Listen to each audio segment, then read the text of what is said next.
Kumasa ang Young Guns o bagong henerasyon ng mga kongresista sa Kamara ukol sa hamon ni Vice President Sara Duterte na magpa-drug test at psychiatric evaluation sila.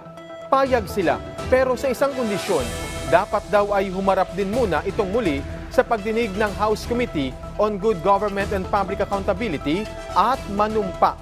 Bagay na hindi umano ginawa ng Vice Presidente noon.